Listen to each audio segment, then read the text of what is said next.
Okey.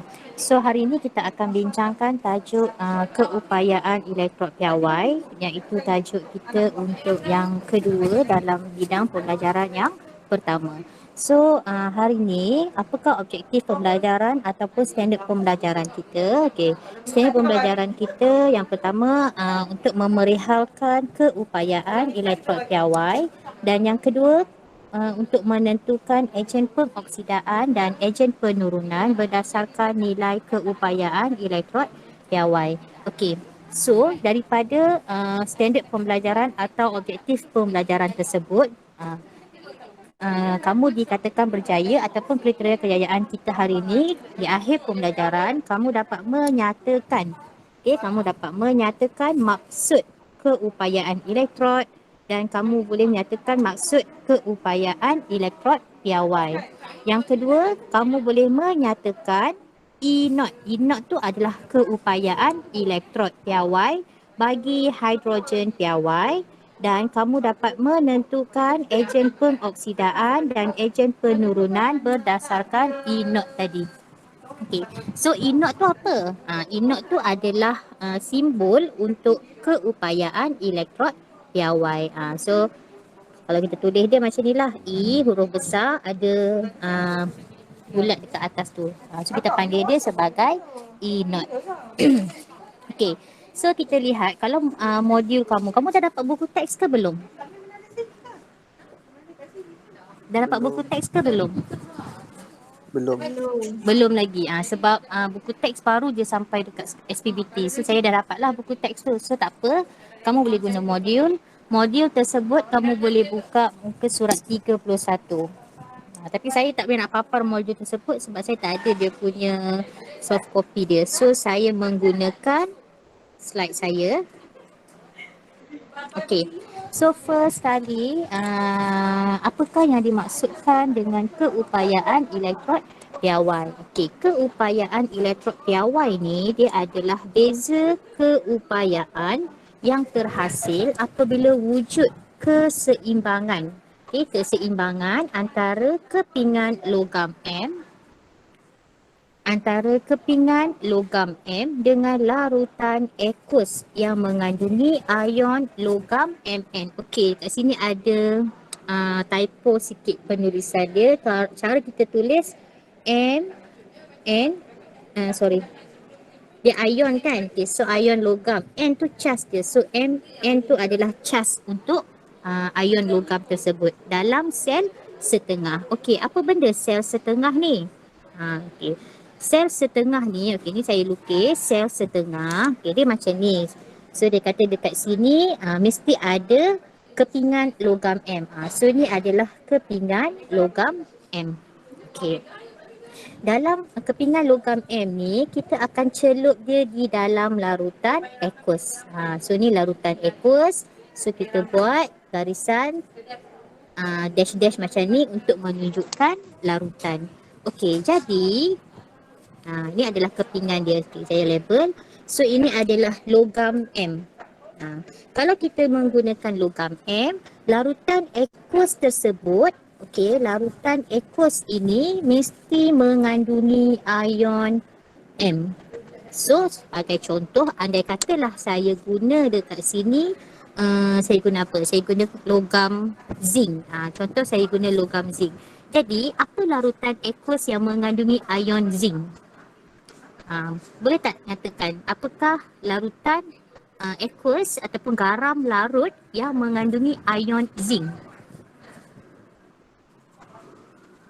Ada tak siapa yang tahu? Okey, so kat sini kita boleh guna larutan zinc nitrat. Okey, kita menggunakan zinc nitrat. Okey, kalau kita guna kat sini kuprum, okey, larutan tu kita boleh gunakan larutan kuprum nitrat. Okey, so andai katalah kita letakkan voltmeter, kalaulah kita sambungkan voltmeter dekat sini, so voltmeter ni akan menunjukkan bacaan. Okey, voltmeter tu akan menunjukkan bacaan, bermaksud tenaga elektrik terhasil. So dekat sini akan ada perubahan. Okey, akan ada perubahan tenaga kimia kepada tenaga elektrik.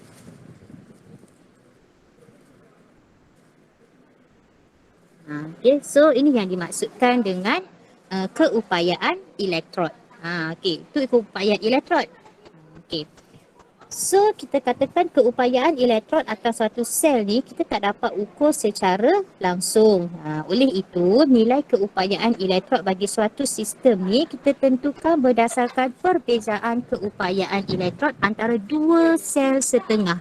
Okay, antara dua sel setengah. Yang saya lukis ni hanya satu sel setengah, iaitu dia menggunakan logam M ataupun logam zinc dengan larutan aqueous yang mengandungi ion zinc.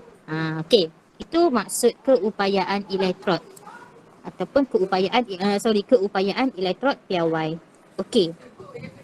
So, kenapa kita panggil keupayaan elektrod piawai? Okey, keupayaan elektrod piawai ni, piawai itu sendiri bermaksud rujukan. Okey, kita jadikan dia sebagai rujukan. So, keupayaan elektrod piawai ni ataupun inert ni kita ukur dia dalam keadaan piawai atau keadaan tertentu. Dia ada 4 syarat ataupun 4 keadaan piawai dia. Yang pertama, kepekatan ion dalam larutan aqueous tadi tu mesti 1.0 mol per desimeter padu. Dia mesti 1.0 mol kepekatan dia. Okey, itu untuk kepekatan ion. Yang kedua, syarat yang kedua tekanan gas. Tekanan gas, nanti kita akan alirkan gas hidrogen. Maknanya sel setengah, ada dua sel setengah, satu logam, lagi satu kita menggunakan elektrod platinum. So dekat elektrod platinum tu kita akan ada gas hidrogen yang dialirkan. So tekanan gas tadi nanti mesti 1 atmosfera ataupun 101 kilopascal. Sama ada salah satu lah. Okay. Yang kedua, suhu yang kita guna mesti 25 darjah Celsius ataupun 298 Kelvin. Dan keadaan yang keempat, kita akan gunakan platinum sebagai elektrod lengai apabila sel setengah yang kita guna tu bukan elektrod logam. Okey. Apa maksud lengai? Apa maksud lengai dekat sini? Apa maksud lengai? Tidak reaktif atau tidak akan bertindak balas. Dia duduk je dekat situ saja-saja dia. Okay, dia tak akan ambil pot pun dalam tindak balas tersebut. Okey, itu satu. Okey, seterusnya kita akan lihat elektrod hidrogen piawai. Tadi ingat cikgu kata kita kena ada dua sel setengah. Satu logam, yang lagi satu elektrod bukan logam. So elektrod yang bukan logam yang kita akan guna adalah elektrod hidrogen piawai. Kenapa kita kata elektrod hidrogen piawai? Okey, yang ini kamu boleh rujuk modul muka surat 32, okey? Okey, ada dekat situ. So kenapa kita katakan elektrod hidrogen piawai ni? Okey, sebab elektrod hidrogen piawai ni dia berfungsi apabila kita nak mengukur keupayaan elektrod bagi sel setengah logam lain. Okey. So kita akan menggunakan elektrod hidrogen piawai sebagai kita punya rujukan lah. Okay, rujukan. Sebab apa? Sebab nilai E0, nilai E0 untuk elektrod hidrogen piawai adalah tetap, iaitu 0.00 volt. Ini kamu kena ingat dan kamu kena hafal dan kamu sedia tahu. Right? Okay. So apakah elektron hidrogen piawai ni? Okey, elektron hidrogen piawai ni dia terdiri daripada satu elektrod platinum. Okey, dia terdiri daripada satu elektrod platinum. Yang ini saya akan bulatkan dengan kamera. Saya. Okey, yang ni. Ini. Okey, ini adalah elektrod platinum yang dilapisi dengan platinum 4 oksida. Okey. So dalam keadaan elektrod tadi kita akan rendam dia dalam larutan asid. Okey, kita akan rendam dia dalam larutan asid yang ini yang mengandungi ion hidrogen berkepekatan 1.0 mol per desimeter padu. Ingat tadi syarat untuk elektrod piawai tu keadaan yang pertama mesti kepekatan ion dalam larutan aqueous tu kepekatannya 1.0 mol per desimeter padu. Okey, dan gas hidrogen yang kita guna, yang kita akan alirkan ke dalam tube kaca nanti, mesti tekanan dia adalah 1 atmosfera. So dia memenuhi keadaan piawai kita tadi. Okey, so apa yang berlaku dekat sini? Cuba kita lihat. Okey, gas hidrogen ni dia dalam keadaan piawai yang bertekanan 1 atmosfera ni, kita akan alirkan dia masuk ke dalam balang kaca. Ni kita akan masuk ke dalam balang kaca dan dia akan melalui wire platinum. Okey, wire platinum. So wire platinum ni dia akan bersambung dengan voltmeter. Okey. So apa yang berlaku? Kita lihat. Okey, apa yang kita lihat dekat sini, di dalam larutan ni ada ion hidrogen. Okey. So kamu nampak tak ada gelembung-gelembung gas tu? Gelembung-gelembung gas tu maksudnya ion hidrogen ni ditukarkan menjadi gas hidrogen. Okey, so dekat sini ada persamaan setengah untuk yang persamaan setengah sel hidrogen ni kita akan nampak. So hidrogen ni dia akan ada dua proses. Okey, yang pertama gas hidrogen ni, gas hidrogen ni akan ditukarkan menjadi ion hidrogen dengan cara dia menderma elektron. Dia menderma 2 elektron. So kita seimbangkan persamaan tersebut. Okey, manakala yang dekat larutan aqueous ni, okey, yang lagi satu dia akan jadi ion hidrogen. Okey, dia akan menerima elektron sebab tadi gas hidrogen ni akan menderma elektron untuk membentuk ion hidrogen. Jadi elektron yang diderma tu akan diterima oleh ion hidrogen dan membentuk semula gas hidrogen. Kita seimbangkan. Okey. So ini yang kita katakan keseimbangan tadi. Okey, itu yang kita katakan keseimbangan.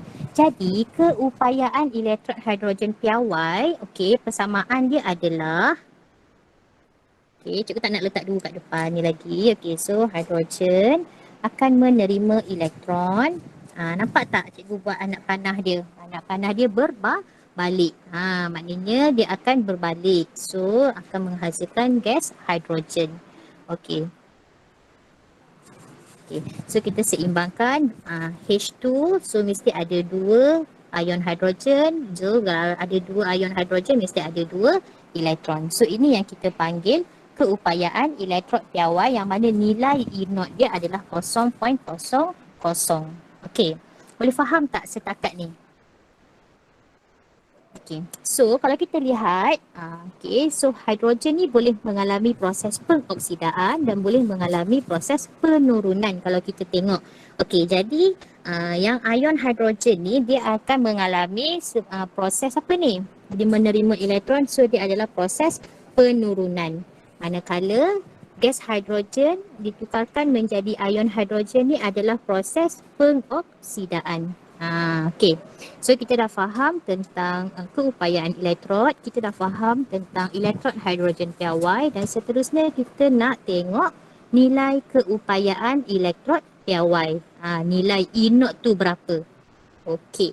So dekat sini kita guna elektrod zinc. Ini modul kamu muka surat 33. Sekejap ya. Okey, dah dapat balik kan skrin cikgu? Saya dah terjoin guna email biasa. Okey, tak apalah. Okey, so okay, kita lihat dekat sini. Okey, cikgu besarkan sikit skrin cikgu. Okey, nilai keupayaan elektrod piawai. Okey, jadi tadi kita dah tengok E0 untuk hidrogen piawai tu nilai dia 0.00. Maka daripada situ kita boleh menentukan nilai keupayaan elektrod piawai untuk logam lain. So dekat sini kita nak menggunakan logam zinc. So kita lihat dekat sini. First ada 2 elektrod, satu adalah elektrod zinc, lagi satu kita menggunakan elektrod platinum. Okey, dekat sebelah elektrod platinum ni kita menggunakan kita menggunakan hidrogen lah, kita alirkan gas hidrogen. Okey. Alright, so apa yang berlaku dekat sini? Okey, so apa yang berlaku dalam elektrod zinc ni, kita akan celupkan dia dalam larutan aqueous yang mengandungi ion zinc berkepekatan. Nampak? Dia punya kepekatan mesti 1.0 mol per desimeter padu. So kita sambungkan dia kepada zinc dan kita letakkan voltmeter dan ada bacaan voltmeter di sini. Okey. So dekat elektrod platinum kita celupkan dia dalam larutan asid yang mengandungi ion hidrogen dan berkepekatan 1.0 mol per desimeter padu. Okey, so sekarang kita lihat apa yang akan berlaku. Okey, so dekat sini zinc dia akan menderma elektron. Zinc akan menderma elektron. So elektron tu akan lalu melalui luar litar. Percaya? Okey. So ini adalah elektron. So zinc, cikgu contohkan kat sini. Zinc ni dia akan bertindak sebagai terminal negatif. Okay. So terminal negatif adalah zinc. So zinc dia akan mendermakan elektron. So dia akan derma elektron membentuk ion zinc. Ini yang berlaku dekat elektrod zinc. Okey. And then awak nampak tak dekat bawah ni ada titian garam kan? Okey. Apakah fungsi titian garam? Okey. Titian garam ni fungsi dia yang pertama, dia ada dua fungsi. Yang pertama untuk membenarkan pengaliran ion. Okey, dia akan benarkan pengaliran ion, iaitu ion antara ion zinc dengan ion hidrogen daripada dua larutan tadi. Membenarkan pengaliran ion. Dan yang kedua, dia melengkapkan litar. Barulah litar tu lengkap dan boleh menghasilkan tenaga elektrik. Okey, so sekarang kita lihat itu yang berlaku dekat terminal negatif tadi. Okey, so elektron tu ke mana? Elektron tu akan diterima oleh ion hidrogen. Okey, so elektron tadi akan diterima oleh ion hidrogen. So ion hidrogen, elektrod platinum ni, nampak tak tanda positif? So itu bermaksud dia adalah terminal positif. So apa yang berlaku dekat terminal positif? Ion hidrogen tadi dia akan menerima elektron membentuk gas hidrogen. So kita seimbangkan, letak 2 dekat sini, letak 2 di sini. So gas hidrogen yang akan terhasil. So kita nampak tak ada gelembung-gelembung gas tu kan? So gelembung-gelembung gas tu menunjukkan gas hidrogen terhasil. So apa yang pemerhatian yang kita akan nampak dekat elektrod zinc? Okay, so kita akan nampak zinc ni dia akan semakin menipis. Kenapa menipis? Sebab dia telah mendermakan elektron dia membentuk ion zinc. Okay, so kalau daripada persamaan tadi kita nampak dari persamaan tadi, terminal zinc iaitu terminal negatif. Zinc tadi tu dia mengalami proses apa? Ni dia mengalami proses apa ni? Dia mengalami proses apa, Danish? Pengoksidaan. Yes, dia mengalami, sekejap ya.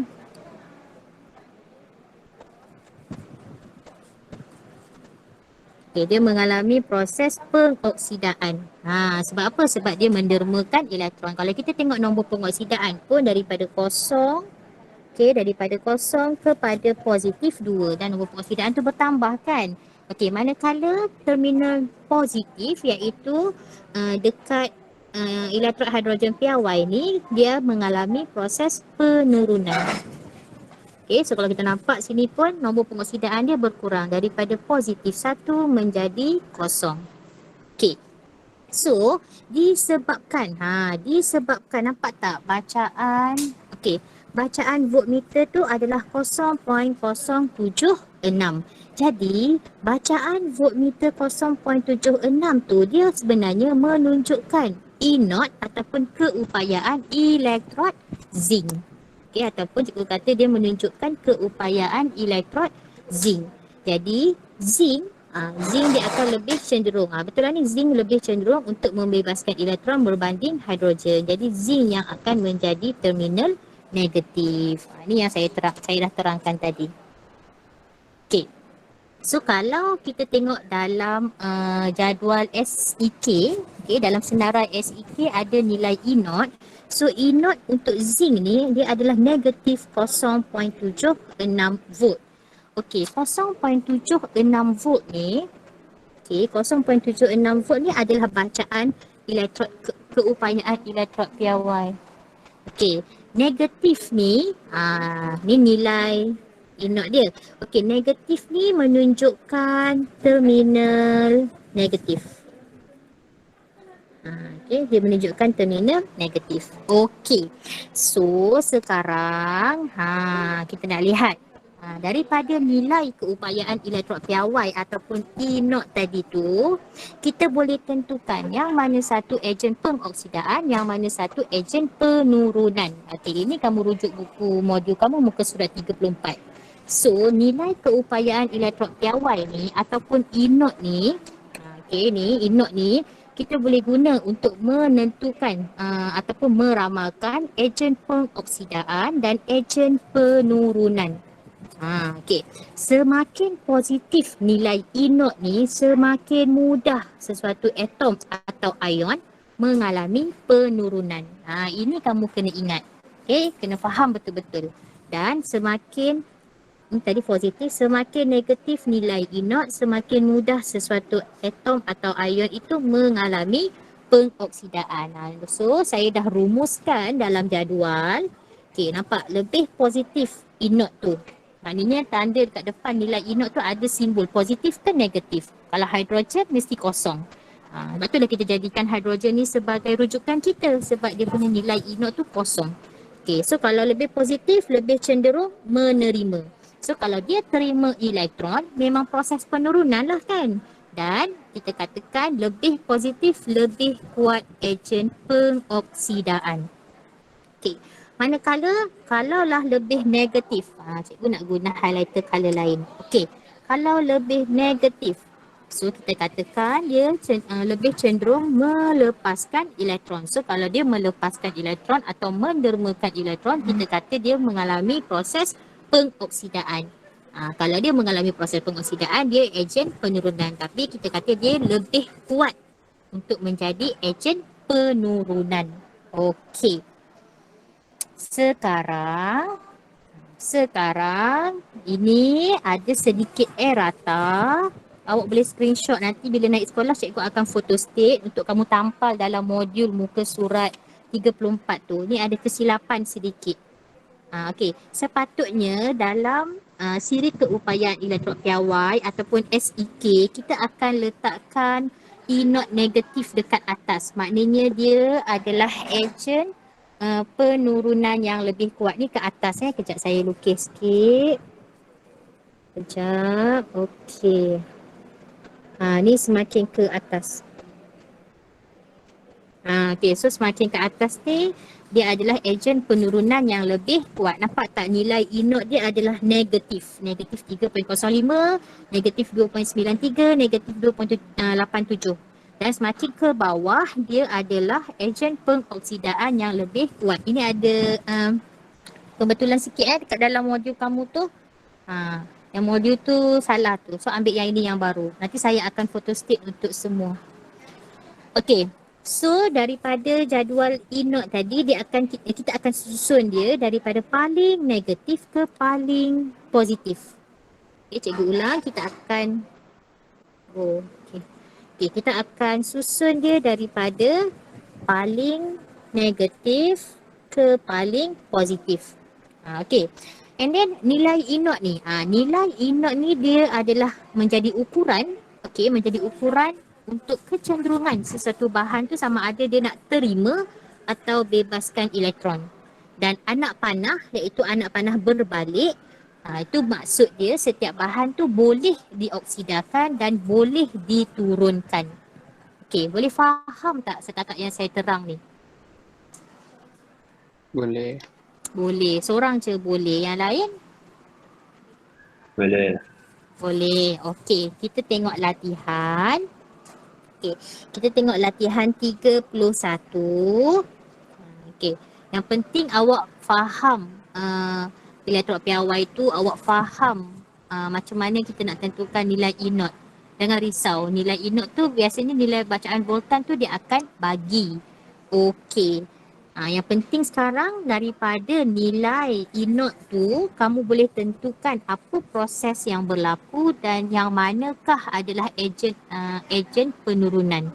Okey, so kita lihat dekat sini contoh yang pertama. Okey, contoh yang pertama, dia bagi sel setengah untuk zinc. Okey, sel setengah untuk zinc yang ini. Okey, dan nilai E naught zinc adalah negatif 0.76. Okey, so okey, negatif kan? So kalau negatif, dia adalah cenderung untuk menjadi ejen apa?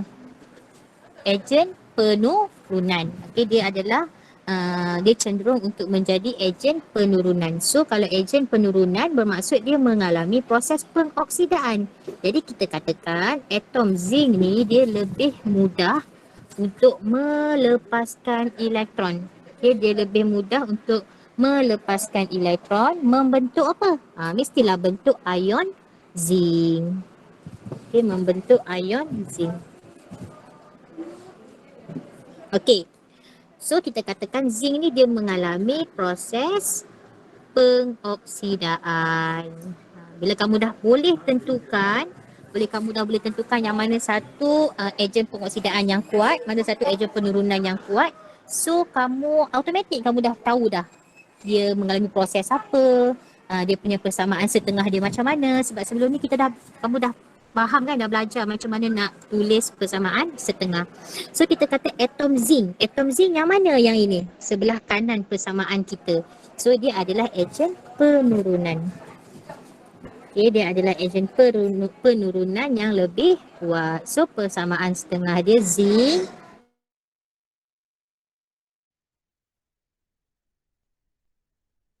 akan membentuk zinc plus dengan cara menol. Dah dengar kan? Dengar tak sekarang? Boleh dengar tak suara saya? Boleh.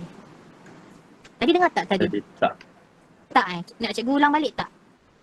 Ulang yang dekat persamaan setengah. Ulang dekat persamaan setengah. Yang itu je yang ni kan, yang sangkut tadi kan?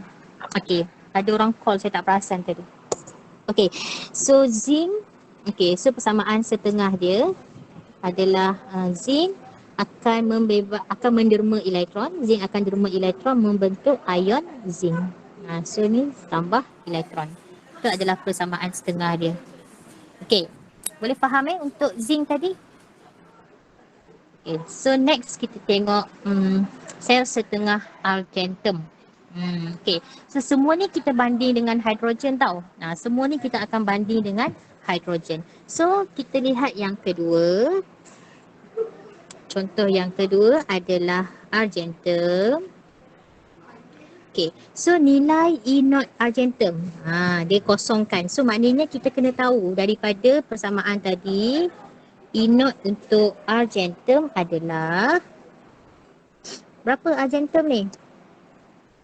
Positif ke negatif? Positif. Positif. Kat sini nampak tu. So dia adalah positif. Okey, iaitu positif 0.80 volt. Okey. So kalau dia positif, so dia cenderung menerima elektron. Okey. Kalau dia nilai E naught dia positif, bermaksud dia lebih cenderung menerima elektron. So yang terima elektron tu bukanlah logam argentum ataupun atom argentum, tetapi ion argentum. Tengok balik persamaan tu betul-betul. Sebab persamaan ni persamaan berbalik. Dia boleh mengalami proses penurunan, pengoksidaan.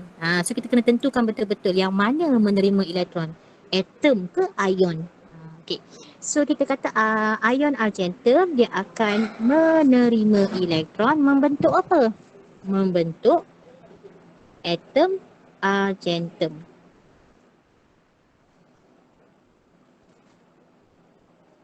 Okay, boleh?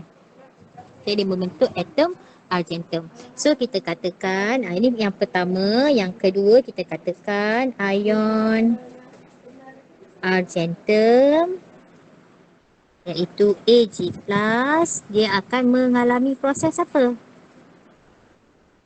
Dia akan mengalami proses apa ni? Penurunan.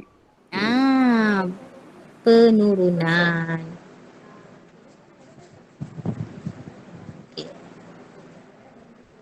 Okey, dia mengalami proses penurunan. So, ion argentum, apa maksud kiri ni?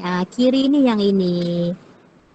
Dia duduk dekat kiri persamaan kan. So, ion argentum yang duduk dekat kiri tu dia adalah apa? Adalah agent. Kecil sangat ruang dia. Cikgu buat simbol ejen pengoksidaan yang lebih kuat. Okey. So persamaan setengah dia, ataupun setengah persamaan dia adalah ion argentum terima elektron membentuk Ag, logam argentum atau atom argentum. Okey, faham tak? Boleh faham tak? Boleh. Boleh. Yang lain selain Danish? Boleh. Okey. Okay, nanti saya akan share record video ni. Kamu boleh tengoklah sekali lagi yang mana yang tak berapa nak faham tu. Okey, seterusnya kita tengok C sel setengah bromin. Okey, ingat bromin bukan logam Bromin adalah molekul. Okey, so kita lihat dia bagi elektrod keupayaan iaitu Br2. Okey, terima elektron menghasilkan ion bromida.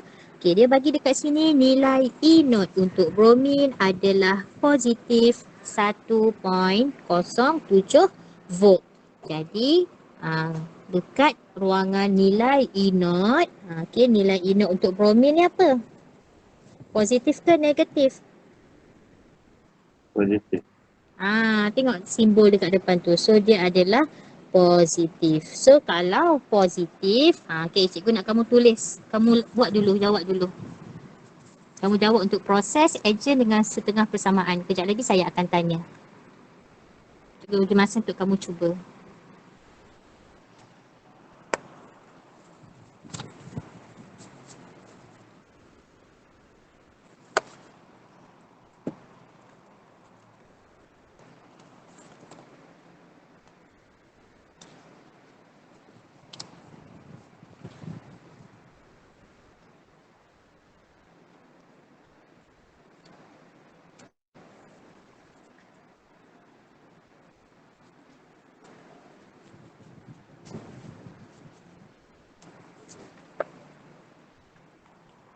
Terangkan, bromin tu dia menderma elektron ke menerima elektron?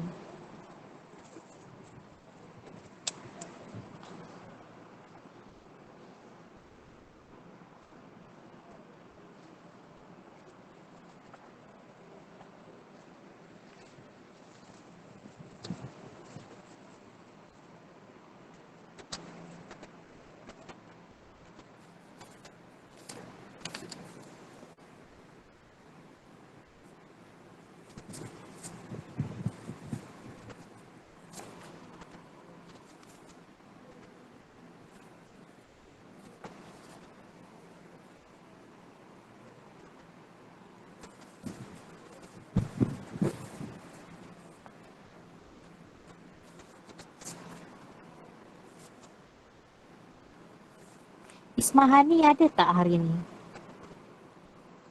Tak ada Ismahani. Asfar Rahimi ada tak? Asfar Rahimi pun tak ada. Amira? Tak ada.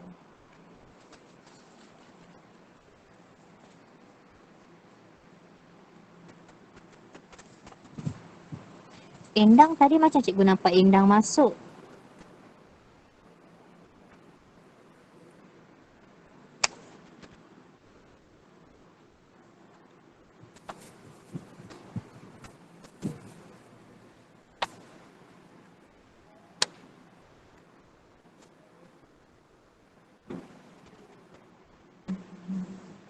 Okay. So, kamu dah buat kan? So, kita boleh bincang. Okay, so siapa boleh nyatakan proses yang berlaku ataupun proses yang dia alami yang berlaku kepada bromin tadi? Ada dua kat sini. Okay, yang pertama, apa yang berlaku kepada bromin? Atom bromin cenderung menerima elektron berbentuk ion bromin. Kita tak panggil atom bromin tau. Ingat cikgu kata bromin mesti dalam keadaan molekul kan? So kita kata molekul bromin. Lebih cenderung apa tadi? Menerima elektron Yes, berbentuk good. ion Menerima elektron membentuk ion bromin. bromida. Tidak. Okay, so Br negatif. Alright, and then yang kedua kita katakan apa? Bromin mengalami apa? Bromin mengalami apa? Tindak balas apa? Penurunan. Okay, proses penurunan. Okay, good, Danish. Bagus. Okay, aku nak tanya Amirul. Amirul, bromin ni dia bertindak sebagai ejen apa? Ejen apa yang lebih kuat? Bromin adalah ejen penggunaan lebih kuat. Yes, good. Bromin adalah ejen pengoksidaan yang lebih kuat. Okey, untuk kes ni kita kena sebut tau dia ejen pengoksidaan apa yang lebih kuat sebab dia boleh jadi dua-dua. So maknanya dia lebih cenderung untuk menjadi ejen pengoksidaan yang lebih kuat. Okey, and then setengah persamaan dia orang lain pula. Cikgu nak Iman. Mana Iman? Iman ada tak Iman? Kenapa? Iman. Cepat Iman. Apa persamaan setengah dia Iman? Saya cuba Oh, boleh. BR Okey. anak panah Anak panah. ke BR negatif lah ya Allah. Aduh. Cuba tengok mana yang derma elektron. Menerima elektron. Kiri ke kanan? Terima elektron. Kiri ya cikgu ke kanan. Kiri lah. Terima ni nampak tambah ni kan duduk sebelah kiri. Kalau kiri terima, kalau duduk sebelah kanan derma. So, BR. BR tu tambah 2E ya cikgu. Ke salah. Okey, BR tu tambah 2E. Relax lah. Okey. Macam tu. Anak panah.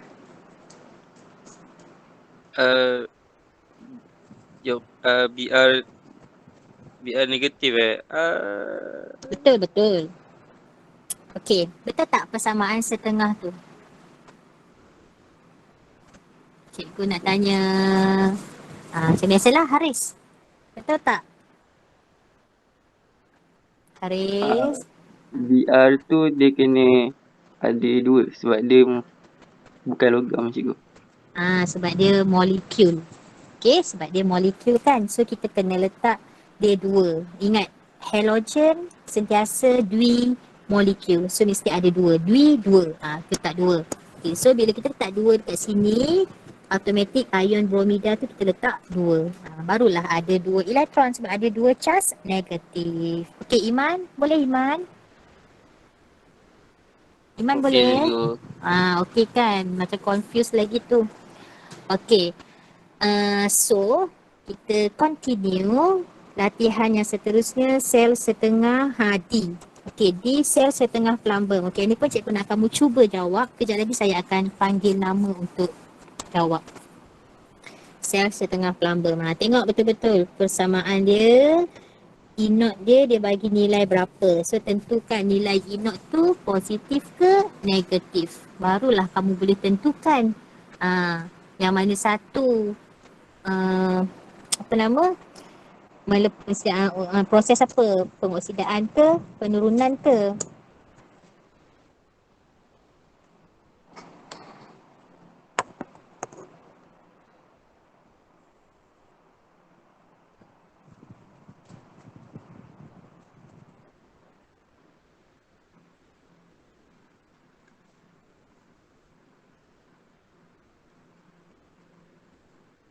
Okay, so nilai E naught. Nilai E naught plumbum tu positif ke negatif? Negatif. Okay, negatif.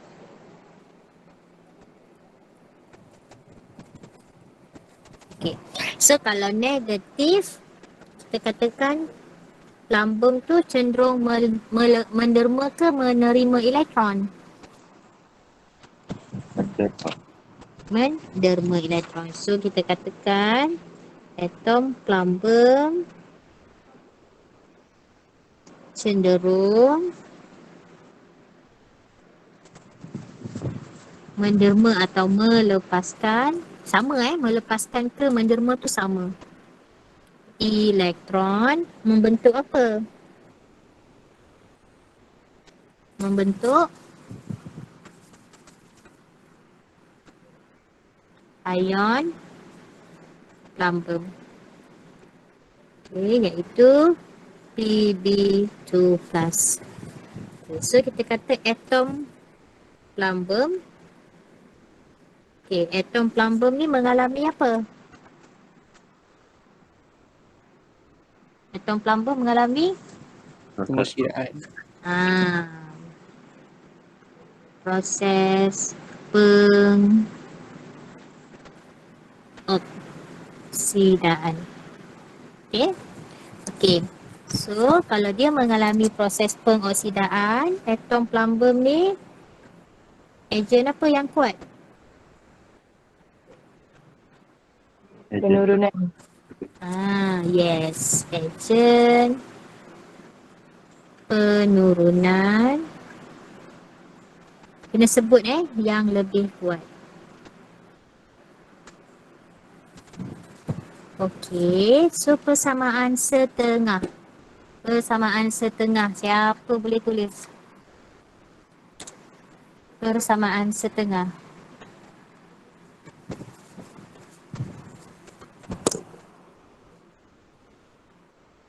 Okey, persamaan setengah. Saya nak Andi. Mana Andi? Okey, Andi tulis persamaan setengah dia, Andi. Plumbum, anak panah tu. Okey, anak panah. Dia derma elektron kan? So, anak panah. Satu ion plumbum Okey. tambah 2 elektron. Yes, betul. Bagus, Andi. Alright, thank you. Good. Baik. Okey. So, faham tak sekarang? Boleh faham tak? Okay, tak apa. Kalau masih kurang faham ataupun ni, kamu boleh tengok semula lepas kelas. Okey, kamu tengok balik lepas kelas nanti and then kamu jawab latihan 32. Okey, kamu jawab latihan 32 dan latihan 33. Right, kamu jawab latihan 32 dan 33, nanti kamu submit ke dalam Google Classroom. Okey, boleh kamu submit ke dalam Google Classroom. Nanti saya akan semak dan besok saya akan bincang yang latihan semalam, bukan last week, dengan hari ni sekali. Cikgu akan tengok mana yang kamu banyak salah, kita akan bincang latihan tu. Okey, ada soalan tak nak tanya sebelum kita dismiss kelas kita hari ni? Ada soalan tak nak tanya? Cikgu, Ha, nak tanya kenapa plumbum tu dia menderma elektron? kenapa plumbum tu dia menderma elektron? Okey, sebab kita tengok nilai E naught plumbum. Okey, kita tengok nilai E naught plumbum, nilai dia adalah negatif. Nampak tak? Negatif 0.13 volt. Okey, apabila negatif, kita tengok balik nota kita tadi. Okey, dekat sini. Kalau nilai E naught dia tu negatif, bermaksud, kalau negatif bermaksud dia cenderung untuk melepaskan elektron. So, ini yang kamu kena ingat. Kalau positif, dia cenderung untuk terima elektron. Kalau negatif, dia cenderung untuk melepaskan elektron. So, apa-apa kamu tengok nilai E naught tu.